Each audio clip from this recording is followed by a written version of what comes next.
Assalamualaikum dear students, I am Dr. Ijaz Abbasi and you are watching MyScape Biology. Today we are going to study the nutrition in plants.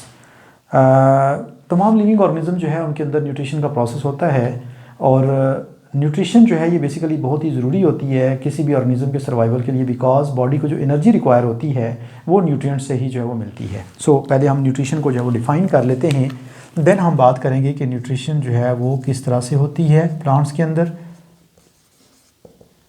Nutrition क्या है? The process of taking in of nutrients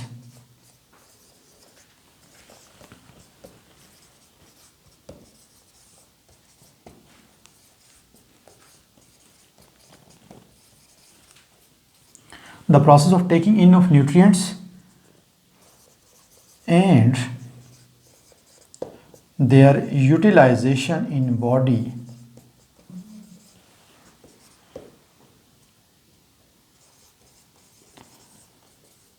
is called nutrition. Living organism जो है वो nutrients take up करते हैं और फिर उनको अपनी बॉडी के अंदर यूटिलाइज करते हैं, या तो एनर्जी जो है वो प्रोड्यूस करने के लिए, या फिर अपनी बॉडी के जो डिफरेंट कंपोनेंट्स हैं सेल्स के उनको बनाने के लिए. तो इस प्रोसेस को हम कहते हैं न्यूट्रिशन. जो न्यूट्रिशन वर्ड है ये न्यूट्रिएंट से डिराइव हुआ है, न्यूट्रिएंट्स. न्यूट्रिशन के बारे में जानने से पहले ज़रूरी है कि हम जो है वो न्यूट्रिएंट के बारे में हमें पता हो. न्यूट्रिएंट क्या है? दो substances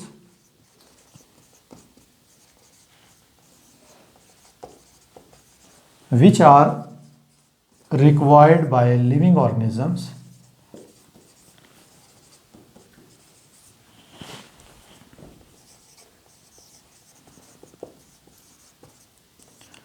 either to gain energy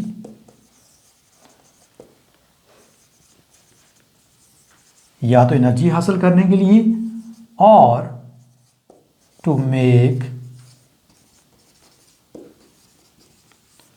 building blocks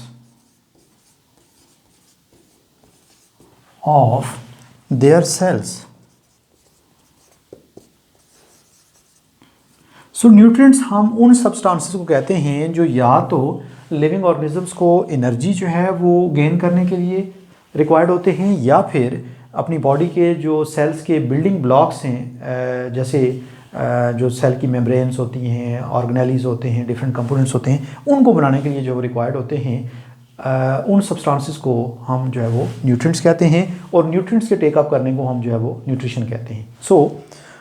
nutrition जो है, नेक्स्ट हम न्यूट्रिशन की जो है वो टाइप्स डिस्कस कर लेते हैं. न्यूट्रिशन बेसिकली दो टाइप्स की है. One is called the autotrophic nutrition and the other is called heterotrophic nutrition. The word auto means self and troph means food. Basically ये जो ऑटोट्रॉफिक वर्ड है इसके मीनिंग होते हैं सेल्फ फूड, अपनी फूड. ये एक ऐसा प्रोसेस है जिसमें लिविंग ऑर्गेनिज्म अपनी फूड खुद प्रिपेयर कर लेते हैं, उसे हम ऑटोट्रॉफिक न्यूट्रिशन कहते हैं. ऑटोट्रॉफिक न्यूट्रिशन को हम डिफाइन कैसे करेंगे? The type of nutrition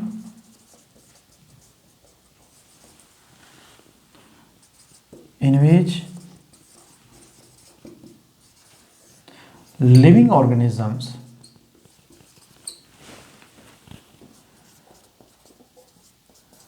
prepare their own organic food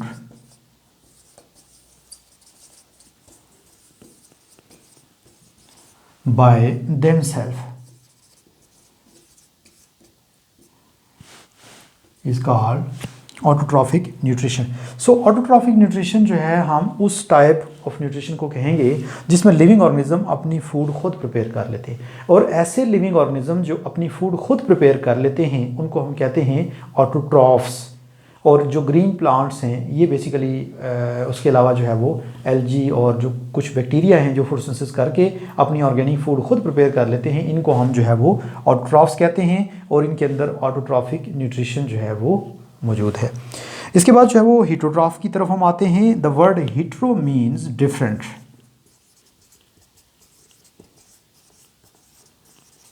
and ट्रॉफ means food. So heterotroph के मीनिंग जो है वो बनते हैं different food, that means organism जो डिफरेंट जो है वो मोड से फूड जो है वो या अपनी न्यूट्रिएंट्स जो है वो डिराइव करते हैं। मीन के जो अपने न्यूट्रिएंट खुद नहीं बना सकते उनको हम जो हेट्रोट्रॉफ्स कहते हैं। सो हेट्रोट्रॉफिक न्यूट्रिशन कौन सी है, इसको हम कैसे डिफाइन करेंगे? The type of nutrition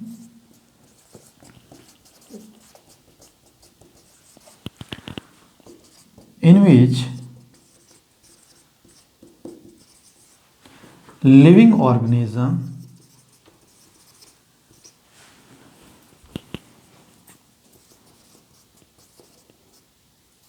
obtain their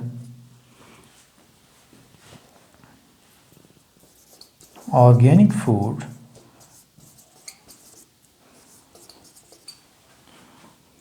from other organisms as they are unable to synthesize their organic food by themselves। सो ऐसी जो है वो न्यूट्रिशन की टाइप जिसमें लिविंग ऑर्गेनिज्म अपनी फूड खुद प्रिपेयर नहीं कर सकते और दूसरे ऑर्गेनिज्म से फूड लेते हैं, उसे हम कहते हैं हेट्रोट्रॉफिक न्यूट्रिशन। जो एनिमल्स हैं और फंजाई हैं ये अपनी फूड खुद नहीं बना सकते, सो ये अपनी फूड जो है या तो ये डेड ऑर्गेनिज्म से लेते हैं या जो है वो अपनी सराउंडिंग से न्यूट्रिएंट्स अब्जॉर्ब कर लेते हैं या फिर ये किसी दूसरे जो है वो ऑर्गेनिज्म से अपनी फूड डिराइव करते हैं और उसमें कोई डिजीज़ वगैरह जो कॉज करते हैं, या जैसे प्रेडेटर्स हैं दूसरे एनिमल को जो है वो किल करके तो उससे फूड ले लेते हैं। तो ये सारे जो है जो अपनी फूड खुद नहीं बना सकते इनको हम कहते हैं हेट्रोट्रॉफ्स, और इस टाइप की न्यूट्रिशन को हम हेट्रोट्रॉफिक न्यूट्रिशन जो है वो कहते हैं। Next is mineral nutrition in plants. Plants जो है इनका बहुत ही जो है वो एफिशिएंट मोड ऑफ न्यूट्रिशन है। प्लांट्स सिर्फ इनऑर्गेनिक मिनरल्स जो है वो अपनी सराउंडिंग से लेते हैं, अपने रूट्स के ज़रिए जो है वाटर और डिज़ॉल्व मिनरल्स एब्जॉर्ब कर लेते हैं और अपनी जो है वो लीव्स के थ्रू, स्टोमेटा के थ्रू जो है वो एयर में से कार्बन डाइऑक्साइड जो है वो टेकअप कर लेते हैं और फोटोसिंथेसिस के प्रोसेस के थ्रू अपने जो ऑर्गेनिक फूड है जो कार्बोहाइड्रेट्स है वो खुद सिंथेसाइज कर लेते हैं। सो प्लांट्स के अंदर जो न्यूट्रिशन है उसको हम मिनरल न्यूट्रिशन कहते हैं, because plants only obtain inorganic minerals from there surroundings. So plants को जो न्यूट्रिएंट्स रिक्वायर होते हैं इनको हम दो कैटेगरीज में जो है वो डिवाइड कर लेते हैं, macro nutrients and micro nutrients. Macro nutrients जो हैं they are those nutrients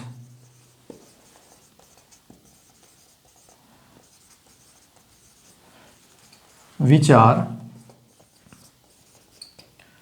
required by plants in larger quantities।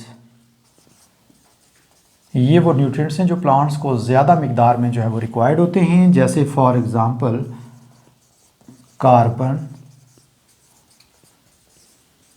Hydrogen, oxygen,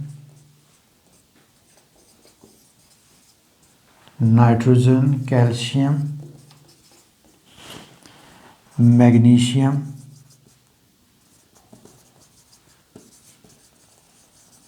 phosphorus, sulphur etcetera. So ये जो न्यूट्रिएंट्स हैं जो प्लांट्स को ज़्यादा जो है वो क्वांटिटीज़ में रिक्वायर होते हैं, like carbon, hydrogen, oxygen, nitrogen, calcium, magnesium, phosphorus, sulphur, these are called as macronutrients. जबकि जो कम अमाउंट में रिक्वायर होते हैं उनको हम कहते हैं micro nutrients. Those nutrients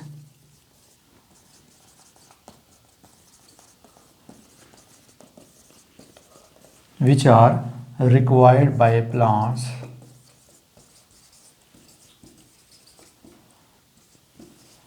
in less quantities थोड़ी मिकदार में रिक्वायर होते हैं, क्योंकि इनकी जो एक्टिविटीज़ हैं वो हाईली स्पेशलाइज्ड होती हैं और किसी स्पेसिफिक प्रोसेस के अंदर ये रिक्वायर होते हैं। जैसे फॉर एग्ज़ाम्पल बोरॉन, कॉपर, निकल, zinc,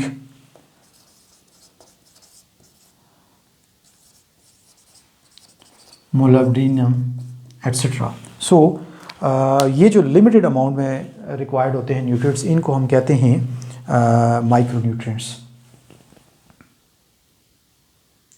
next is the role of macronutrients and micronutrients in plant nutrition. Macronutrients जो है इसमें जो है वो कार्बन, हाइड्रोजन और ऑक्सीजन जो है ये तो तमाम कार्बोहाइड्रेट्स, प्रोटीन्स और जो है वो जो लिपिड्स हैं उनका कंपोनेंट्स हैं, इसलिए हमने जो है वो उनको डिटेल में डिस्कस करने की ज़रूरत नहीं है, उनका रोल तो अंडरस्टूड है। फास्फोरस जो है ये कंपोनेंट ऑफ एटीपी है, न्यूक्लिक एसिड और कोएंजाइम का जो वो कंपोनेंट है। उसके अलावा फास्फोरस जो है वो सीड जर्मिनेशन, फोटोसिंथेसिस और प्रोटीन सिंथेसिस जो है उसके अंदर जो है वो इन्वॉल्व है। पोटाशियम जो है ये opening and closing of stomata को रेगुलेट करता है और वाटर लॉस जो है लीव से उसको रिड्यूस करता है। सल्फ़र जो है ये प्रोटीन का कंपोनेंट है, विटामिन्स और एंजाइम का कंपोनेंट है, जबकि जो कैल्शियम है ये एंजाइम को एक्टिवेट करता है, उनके एक्टिवेटर के तौर पे काम करता है। उसके अलावा ये सेल वॉल का स्ट्रक्चरल कंपोनेंट है और वाटर मूवमेंट जो है उनको रेगुलेट करता है। इसके बाद जो है वो माइक्रोन्यूट्रिएंट्स हैं। माइक्रोन्यूट्रिएंट्स में आयरन जो है ये फोटोसिंथेसिस के लिए नेसेसरी है और एंजाइम एक्टिवेशन में इन्वॉल्व है। इसी तरह से मोलिब्डेनम जो है ये कंपोनेंट ऑफ एंजाइम्स है जो रिड्यूस करते हैं नाइट्रेट को अमोनिया में। उसके अलावा ये जो है वो ये अमाइनो एसिड्स की बिल्डिंग में भी जो है वो इन्वॉल्व है। बोरॉन जो है that is an important component in sugar transport. उसके अलावा सेल डिवीजन और एंजाइम सिंथेसिस के अंदर इन्वॉल्व है। कॉपर जो है ये सेवरल एंजाइम्स जो हैं उनका कंपोनेंट है। इसके अलावा जो मैंगनीज़ है ये एंजाइम एक्टिविटी के अंदर इन्वॉल्व है, जो फोटोसिंथेसिस और रेस्पिरेशन में इन्वॉल्व हैं। उसके अलावा ये नाइट्रोजन मेटाबॉलिज्म के अंदर भी जो है वो इन्वॉल्व है। जिंक जो है ये एंजाइम्स के अंदर रिक्वायर्ड है। उसके अलावा क्लोरीन जो है ये ऑस्मोसिस में रिक्वायर्ड है और निकल जो है ये नाइट्रोजन मेटाबॉलिज्म के अंदर जो है वो इन्वॉल्व है। Next is the role of nitrogen and magnesium in plants. Nitrogen और मैग्नीशियम जो है ये बहुत ही इंपॉर्टेंट न्यूट्रिएंट्स हैं और प्लांट्स के अंदर इनका रोल जो है वो बहुत ज़्यादा है, इसलिए इनको हम जो है वो सेपरेटली डिस्कस कर रहे हैं। नाइट्रोजन जो है ये बहुत ही इंपॉर्टेंट है और इसका रोल अगर हम देखें तो ये कंपोनेंट है protein, nucleic acid, chlorophyll, vitamins और एंजाइम का। अगर नाइट्रोजन की डेफिशिएंसी होगी तो ये जो सारे कंपोनेंट्स हैं प्लांट्स के, इनकी जो है वो जो डेवलपमेंट है और जो फार्मेशन है वो जो है वो इफ़ेक्ट होती है। ये नाइट्रोजन मेटाबॉलिज्म के अंदर इन्वॉल्व है और ये एक मेजर फैक्टर है प्लांट्स के अंदर जो है वो लीफ और स्टेम ग्रोथ में।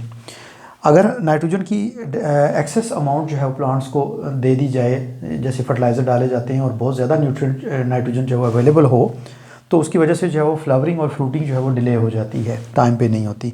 और अगर इसकी डेफिशिएंसी हो जाए तो उसकी वजह से क्लोरोसिस हो जाती है। क्लोरोसिस कहते हैं डिस्ट्रक्शन ऑफ क्लोरोफिल, जिसकी वजह से येलविंग ऑफ लीव्स होती है, लीव्स जो है वो पीले पड़ जाते हैं एंड स्टंटेड ग्रोथ होती है, स्लो ग्रोथ होती है और पौधा जो है वो अपनी पूरी हाइट जो है वो अटेन नहीं करता। मैग्नीशियम की अगर हम बात करें तो मैग्नीशियम भी बहुत ही इंपॉर्टेंट जो है वो मिनरल एलिमेंट है और ये जो है वो स्ट्रक्चरल कंपोनेंट है क्लोरोफिल का। इसके अलावा ये जो है वो नेसेसरी है for functioning of enzymes which are involve in synthesis of carbohydrate, sugars and fats. Carbohydrates, sugar और फैट्स की जो फार्मेशन है उसके लिए जो है वो जो एंजाइम्स इन्वॉल्व हैं उनके लिए बहुत ही ज़रूरी है।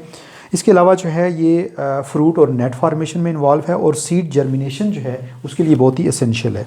अगर मैग्नीशियम की डेफिशिएंसी हो जाए तो उसकी वजह से जो है वो क्लोरोफिल चूँकि डेवलप नहीं होता या क्लोरोफिल की डेफिशिएंसी हो जाती है। सो नाइट्रोजन और मैग्नीशियम दोनों क्लोरोफिल के कंपोनेंट्स हैं, इसलिए इन दोनों की डेफिशिएंसी की वजह से क्लोरोसिस हो जाती है, क्लोरोफिल की जो डिस्ट्रक्शन हो जाती है। उसके अलावा जो है वो येल्विंग और विल्टिंग ऑफ लीव्स जो है वो होती है due to deficiency of magnesium. Dear students, I hope so कि आपको ये लेक्चर जो है वो क्लियर हो गया होगा। वीडियो को लाइक और सब्सक्राइब करना जो है वो हरगिज़ मत भूलें। Thank you so much. अल्लाह हाफिज़।